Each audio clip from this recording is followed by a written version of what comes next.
Allah, ampunilah dosaku dan dosa kedua orang tuaku. Sayangilah keduanya sebagaimana keduanya menyayangiku di waktu aku kecil.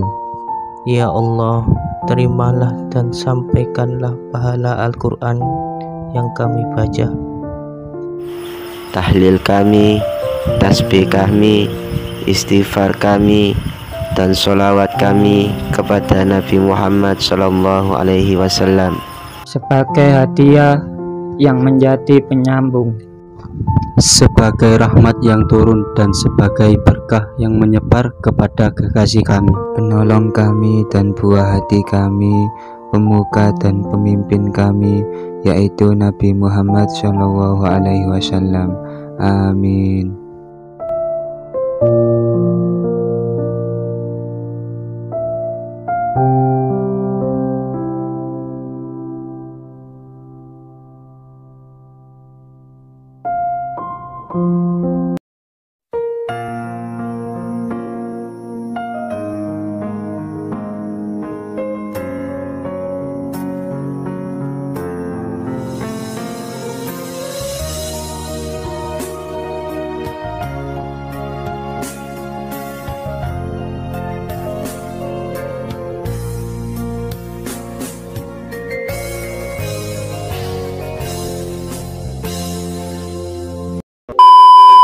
Bismillahirrahmanirrahim. Assalamualaikum warahmatullahi wabarakatuh. Alhamdulillahirabbil alamin, wassalatu wassalamu ala asyrafil anbiya'i wal mursalin wa ala alihi wa sahbihi ajmain, amma ba'du.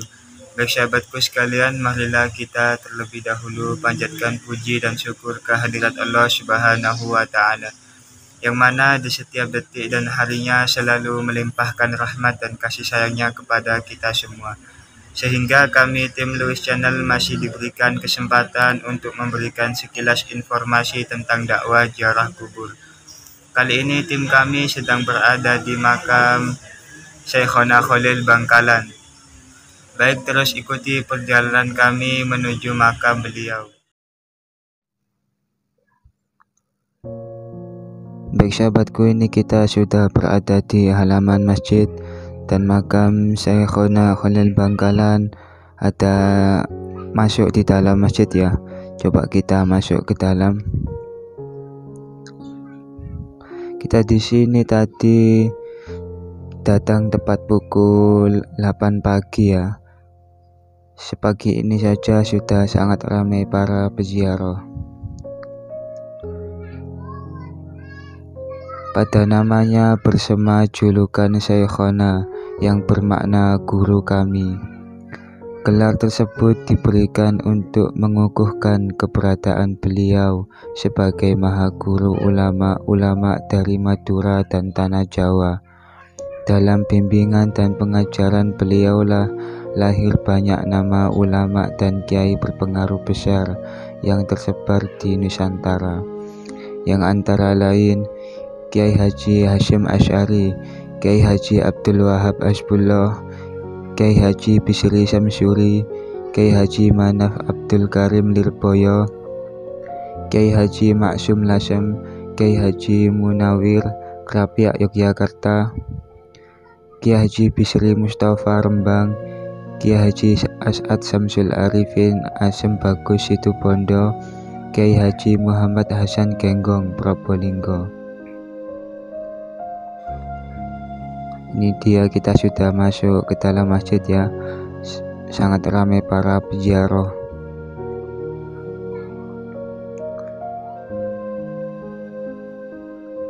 Dan masih banyak nama-nama ulama besar yang lain yang tidak tersebut di sini.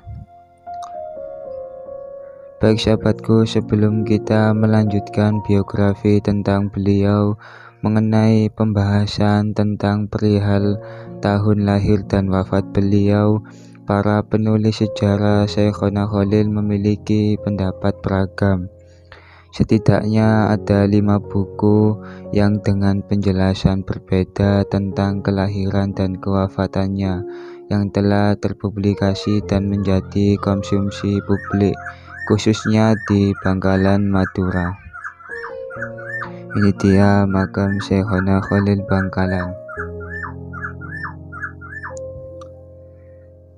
Syekhona Khalil terlahir dengan nama Muhammad Khalil. Beliau lahir di kampung Senenan, Desa Kemayoran, Bangkalan, Madura, Jawa Timur pada tanggal 11 Jumadil Akhir 1235 Hijriah atau 27 Januari 1820 Masehi.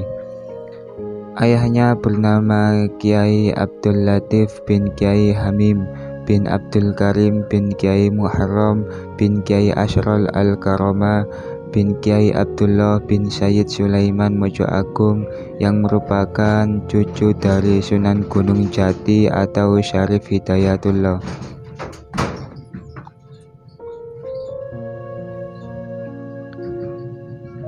Kiai Khalil memulai pendidikannya dengan belajar langsung kepada sang ayah.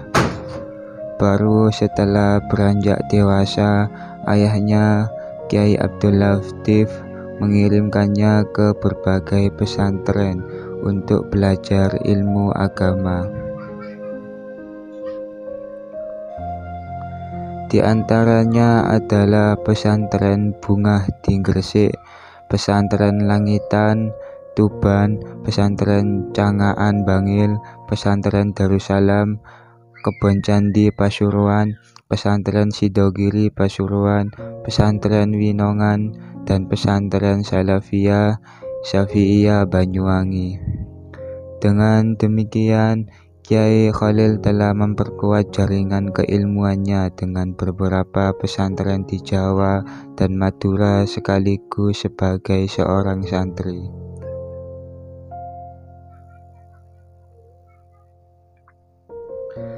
Sewaktu menjadi santri, Kiai Khalil telah menghafal beberapa matan seperti matan Alfiyah Ibnu Malik. Di samping itu, beliau juga merupakan seorang hafidz Quran.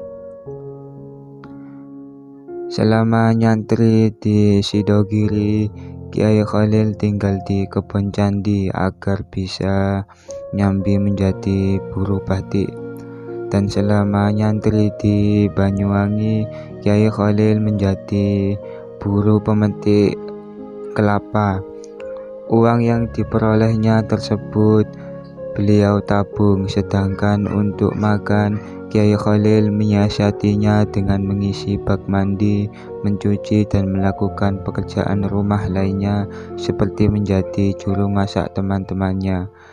Dengan itu, Kiai Khalil bisa makan ikut gratis ya.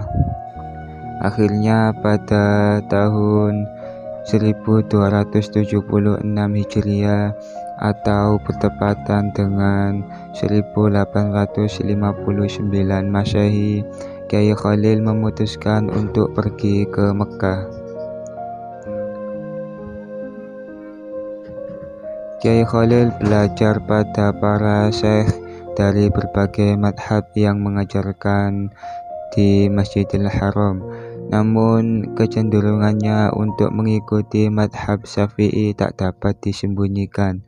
Karena itu tak heran kalau kemudian beliau lebih banyak mengaji kepada para syekh yang bermadhab Syafi'i.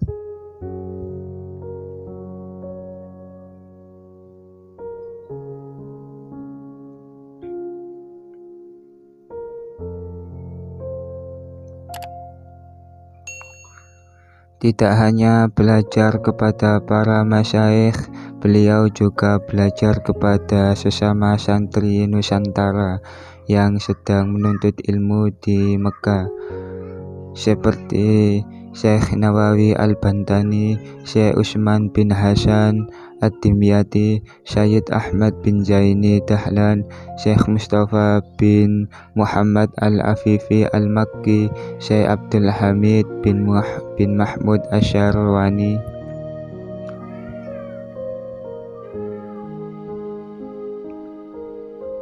Sewaktu berada di Mekah untuk mencukupi kebutuhan sehari-hari, Kiai Khalil bekerja mengambil upah sebagai penyalin kitab-kitab yang diperlukan oleh para pelajar.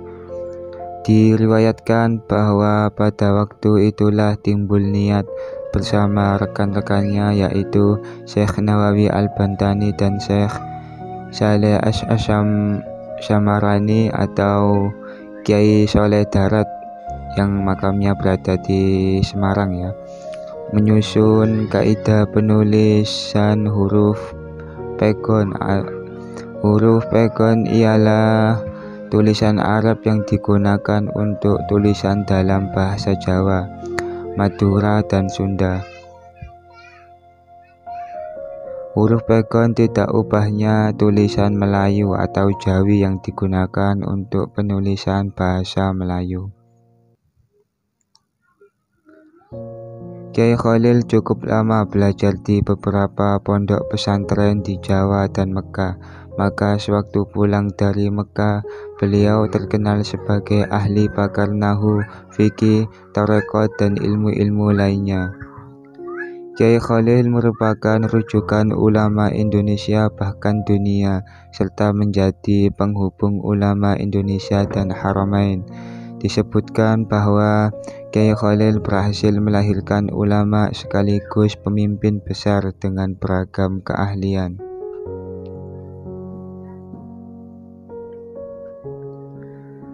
Di antara muridnya ialah Kiai Hasyim Asy'ari yang terkenal di bidang hadis, Kiai Wahab Hasbullah dalam pergerakan politik,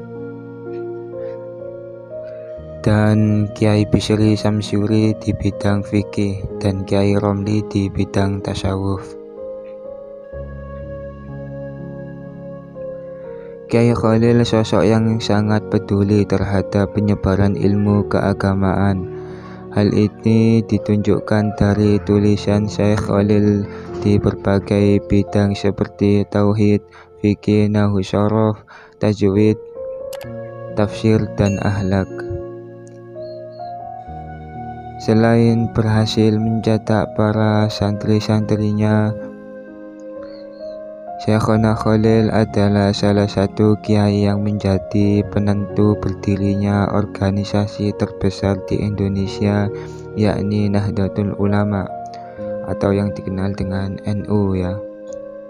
Meskipun yang melakukan istikharah adalah Hadratus Syekh Kiai Haji Hasyim Asy'ari, akan tetapi petunjuk isyarah tersebut tidak jatuh ke tangan Kiai Haji Hasyim Asy'ari, melainkan isyarah tersebut melalui Syekhona Khalil Bangkalan.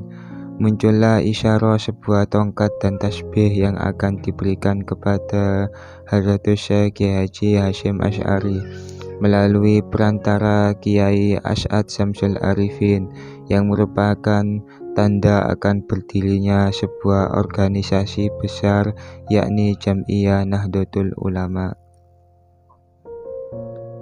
Dengan meneladani kisah beliau, semoga Allah menjadikan kami semua termasuk golongan ahli ilmu, baik lahir maupun batin, dan semoga Allah kumpulkan kami bersama hamba-hambanya yang soleh, baik di dunia maupun di akhirat.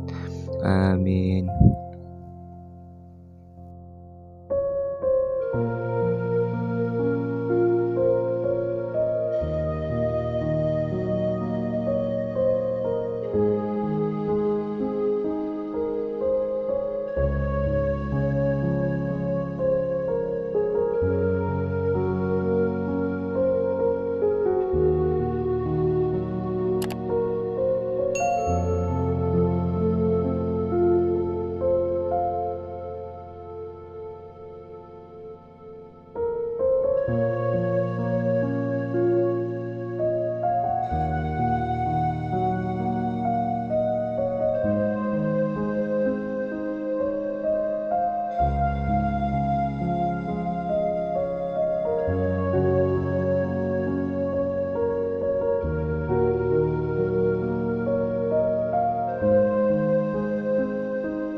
Baik sahabatku, itu tadi perjalanan kami di makam Syekhona Khalil Bangkalan. Semoga dapat bermanfaat bagi kita semua dan meningkatkan amal ibadah kita kepada Allah Subhanahu wa Ta'ala.